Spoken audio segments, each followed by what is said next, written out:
అలాంటి అగత్యాలు చూశాం.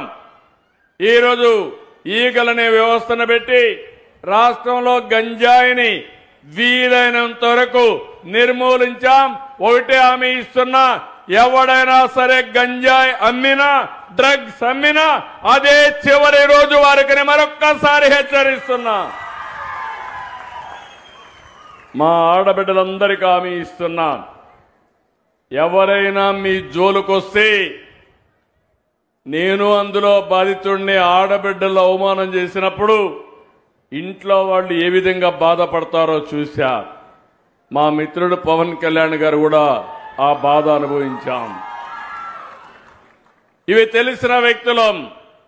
అందుకే ఏ ఆడబిడ్డ క్యారెక్టర్ అసాసినేషన్ కింద అవమానం చేసే పరిస్థితి ఎవడొచ్చినా సోషల్ మీడియాలో గాని